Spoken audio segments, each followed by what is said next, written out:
Hello everyone, अस्सलाम वालेकुम, welcome to my channel and thank you for watching my video. Viewers, this is business interview session number 4। मैं हूं आपका host Shahroz Ali और आज के हमारे मेहमान ख़ुसूसी हैं ज़िया अहमद साहब। इनका फ़िश और बारबेक्यू का बिज़नेस है और इसी से रिलेटेड इनसे हम मालूमात हासिल करेंगे ताकि आप में से अगर कोई भी अपना कारोबार करना चाहे तो वो ईज़िली अपना काम शुरू कर सके। तो स्टार्ट करते हैं आज का Q&A सेशन। अस्सलाम वालेकुम। जी वालेकुम सलाम। कैसे हैं ज़िया भाई आप? अल्हम्दुलिल्लाह सर, आप सुनाइए ठीक है? अल्हम्दुलिल्लाह। ज़िया भाई, स्टार्ट करते हैं क्वेश्चन। सबसे पहला मेरा आपसे सवाल है कि इस बिज़नेस को स्टार्ट करने के लिए मिनिमम कितनी इन्वेस्टमेंट रिक्वायर है? मिनिमम बताइएगा कि कोई भी अगर आसानी से शुरू कर सके इसको कहीं भी। सर अगर तो जगह अपनी है तो मेरा ख्याल है लेस देन 1 लाख इसके अंदर इसकी सारी मतलब हर चीज़ प्रोवाइड हो जाती है मार्केट से। Very good. अच्छा, मेरा दूसरा आपसे सवाल है कि इसके लिए जो सामान चाहिए होता है वो क्या क्या है और ये कहाँ से सस्ता मिल जाता है? सर बेसिकली जो सामान है वो अंगीठी चाहिए होती है ऑब्वियसली, उसके अलावा आपको सीखें चाहिए, एक काउंटर चाहिए अंगीठी का और एक शेल्फ़ चाहिए होती है, मतलब वो जो रैक कहते हैं जिसे। जी। और ऐसा अगर आपका मतलब जगह है आपके पास, आप मेज़ कुर्सियाँ वगैरह ले सकते हैं। और जो कि मेज़ कुर्सियाँ तो मतलब काफ़ी जगह से मिल जाती हैं, लेकिन ये जो लोहे की सामान है ना, ये मैं भाटी के पास से लाया था, वहाँ लोहा मार्केट है। हाँ, और उसके अलावा सामने जी एग्जैक्टली ऐसी है। और ये पुराना पुल है उसका शदरे का, वहाँ से मैंने काउंटर मतलब ख़रीदा गया। वहाँ पे मतलब अच्छे रीज़नेबल प्राइस में मिल जाते हैं। ठीक है। यूज़ में मिल जाते हैं? यूज़ में भी मिल जाते हैं, मैंने न्यू लिया था। आपने न्यू लिया? ऐसी। ठीक है। तो ये आपने सीखों की और अंगीठी की बात की, तो इसमें अंगीठी ज़रा बड़ी चलती है, वो थोड़ा सा साइज़ का अंगीठी तादाद कितनी होंगी उसकी सीखों की और अंगीठी कितनी बड़ी होनी चाहिए? सर मैंने ली थी केजी के हिसाब से, मैंने 16 केजी मतलब सीखें ख़रीदी थी, जिसमें 16 केजी तिक्के की अलग थी, कबाब की अलग थी। चूँकि जो कबाब रनिंग आइटम होती है उसकी बंदा ज़्यादा ले ले तो बेहतर है। और साइज़ के हिसाब से ये है कि 5 फुट का जो काउंटर है ना, उसके लिए 5 फुट की अंगीठी मतलब ठीक है, इट्स गुड। ठीक है। बाकी हाइट तो अपने हिसाब से बंदा खुद ही देख सकता है, जैसे जितना है वो हिसाब से स्टैंडर्ड साइज मिल जाता है। और फ़िश के लिए क्या? फ़िश के लिए सर ग्रिल्ड मैं दे रहा हूँ। मेरा मतलब पहले मैंने की थी उसकी फ्राई फ़िश, लेकिन उसका इतना मतलब ट्रेंड नहीं है आजकल। लोग वैसे ही कहते हैं यार ऑयल फ्री चीज़ें हो, तो ग्रिल्ड फ़िश का ट्रेंड है तो लोग उसको प्रेफर करते हैं, उसके लिए ग्रिल्स मिल जाती हैं। ठीक है जी।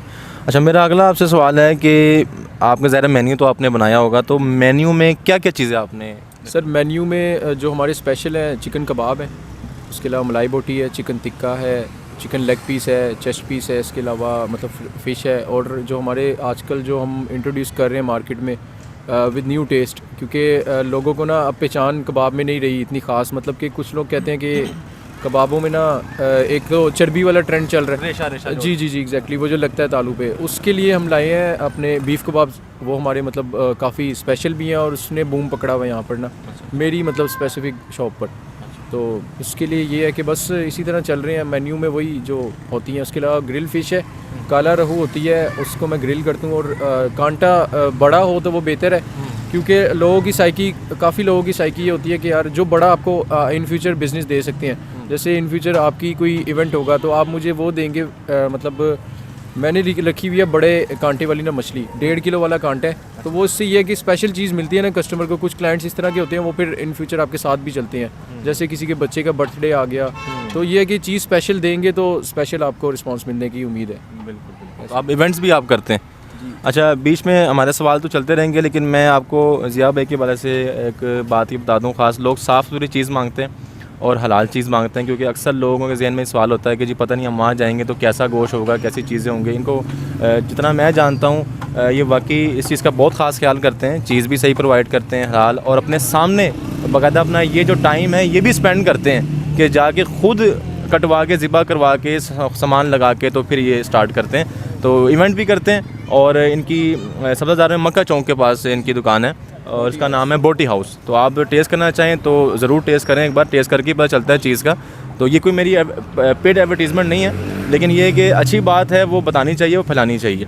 अच्छा ज़िया भाई, मेरा अगला सवाल आपसे है कि आपका बनाने का तरीका क्या है, वो एक्सप्लेन कर दें, किसी भी 1-2 चीज़ों का जो ज़्यादा चलती हैं, मेन ज़्यादा चलने वाली हैं, और उसमें क्या मसाले जाते हैं, कितना मकदार रखते हैं, कब मसाला कितने टाइम पहले लगा के रखते हैं, या एडवाइस कोई आप देना चाहेंगे? सर ये है कि कोशिश करें कि टू मेक इट हलाल, मतलब कि लोगों के जहनीत इस तरह की है कि यार ठंडी मुर्गी है वो, इस तरह के सीन। तो मैं 12 बजे उठता हूँ, 12:15 मैं मतलब फ़्रेश होकर निकल जाता हूँ, अपनी रूटीन में से टाइम निकालना पड़ता है, ज़ाहिर है। चिकन वाले के पास गया हूँ, उसको उसके सामने मतलब अपनी मर्ज़ी की उसको कहना कि यार ये वाली मुर्गी, ये वाली मतलब 10-12 करवाई, उसमें से मैं अपने हिसाब से टिक्का निकलवाता हूँ, अपने हिसाब से बोनलेस निकलवाता हूँ कट, क्योंकि ये बचत का एक मतलब एक जदीद तरीका है, क्योंकि लोग नहीं कहते हैं। बिल्कुल। ठीक है, तो उसके बाद उसको लाकर उसमें मैरिनेशन करते हैं। उसमें मसाला जात वही लाल मिर्च होती है, धड़ा मिर्च होती है, उसके अलावा अजवाइन है, नमक है, और इसके अलावा गरम मसाला है, मतलब यही जो टिपिकल होती हैं, लेकिन क्वांटिटी मैटर ज़रूर करती है।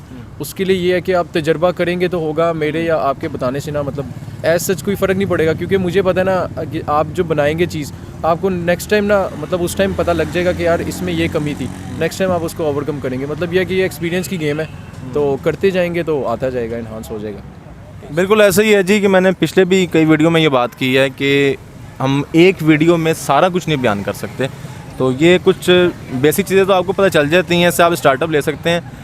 बाकी थोड़ा सा टाइम लगा के और ख़ुद तजर्बे करके आपको ज़्यादा बेहतर पता चल जाता है कि क्या टेस्ट किस मसाले के साथ बेहतर आ रहा है।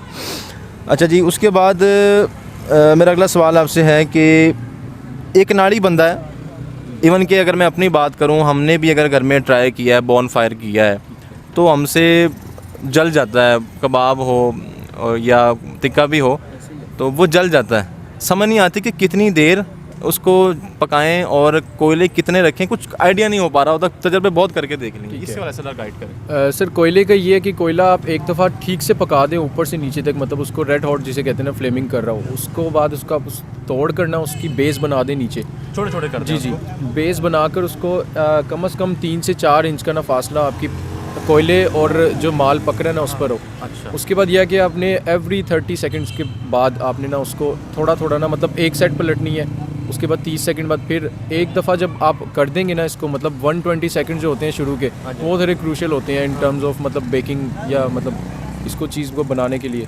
तो ये कि उसके बाद आपको समझ आ जाती है। उसके बाद आप अपने अकॉर्डिंग, मतलब आपको जूसी चाहिए तो आप कम उसको पकाएंगे, थोड़ा सा मतलब जूस उसमें से निकल रहा होता है चीज़ में से, या कुछ लोग होते हैं वो कहते हैं यार आप ठीक से पका दो, हमें जूसी नहीं चाहिए, तो वो थोड़ा ज़्यादा टाइम दे दें, वो बेहतर है।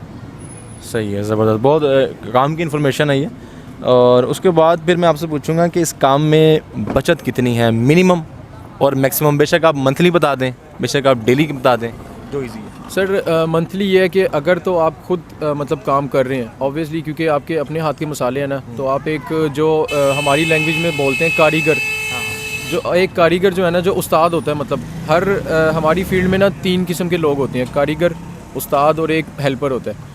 जो उस्ताद होता है उसकी सारी रेसिपी चल रही होती हैं, तो मैं बजाते खुद मतलब ये मैरिनेशंस करता हूँ, तो मतलब कहना तो नहीं चाहता कि उस्तादी, लेकिन ये है कि हल्की फुल्की एज अ हेल्पर मैं जो करता हूँ ना, वो मैं खुद अगर मसाले डालता हूँ ना, तो मैं कम से कम डेली का 2000 बचा देता हूँ। ठीक है, उसके अलावा पर केजी के हिसाब से मैं आपको बता देता हूँ, पर केजी अगर मैंने 700 दिया ना, तो उसमें से ऑलमोस्ट 250 मेरी बचत है। सही है जी, सही, सारे एक्सपेंसेस। हाँ जी, हर चीज़ निकाल के। ठीक है। अच्छा, उसके बाद इस काम में कोई लॉस है, कोई ख़दशा है या हो सकता है?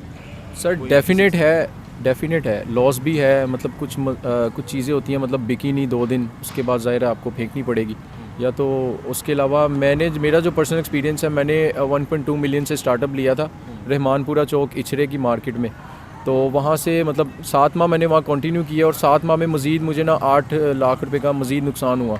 ये कि 2.1 मिलियन पे मैं मतलब लॉस में गया था।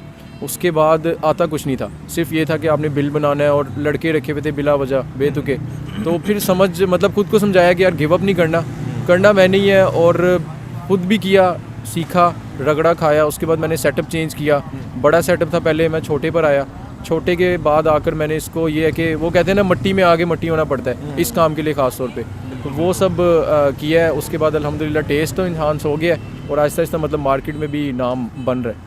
ज़बरदस्त, ये आपकी खुद की अपनी मेहनत से हुआ है। अगर वो नवाब बन के आप काउंटर पे बैठ जाएंगे तो फिर मेरा ख्याल है लुट जाएंगे, फिर लॉस हो जाएगा। बिल्कुल ऐसा ही है। तो ये बहुत बड़ी नसीहत है, अक्सर लोग जानते हैं लेकिन बस वो पैसा होता है तो फिर ज़ाहिर वो इस तरह कर लेते हैं, फिर बाद में लॉस हो जाता है। ठीक है जी, इसके बाद इस काम की स्टार्टिंग यानी कि टाइमिंग के वाले से मैं बात करने लगा, स्टार्टिंग और एंडिंग टाइमिंग क्या है कि कब ग्राहक आता है तो कब स्टार्ट किया जाए। और ये इसमें बीच में मैं ये भी आपको इंटरप्ट करूँ कि अगर कोई बंदा जॉब के साथ इसको पार्ट टाइम करना चाहे तो उसके लिए भी आप। सर जॉब के साथ आपको फिर वही है कि मतलब ऐसे ना कुछ समझ नहीं आएगा कि आप अब आपको बचत कहाँ से हो रही है, क्योंकि आप अगर खुद नहीं बना रहे हैं ये टाइम जो है ना, जब मैं शॉप पर आता हूँ, शॉप मेरी पूरे 4:30 बजे खुल जाती है। ये समर्स की टाइमिंग बता रहा हूँ, ठीक है। विंटर्स में मतलब 3 बजे भी एज़ रिक्वायर्ड, मतलब क्योंकि असर के वक्त हमें घर से निकलना पड़ता है।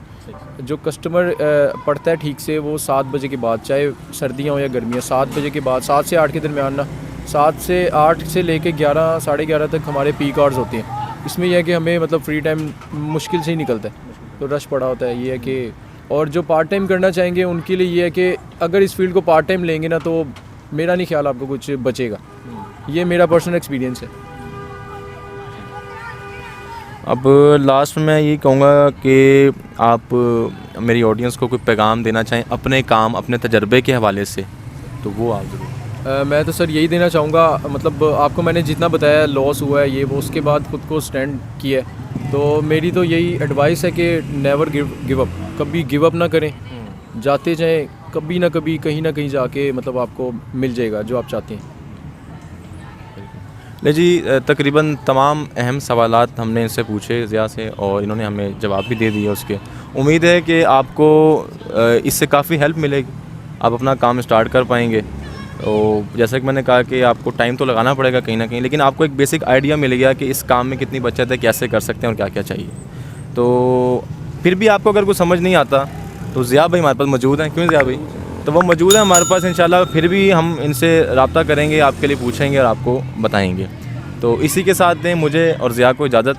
मिलते हैं किसी अगली इंटरव्यू सेशन में किसी और प्रोफेशन के साथ।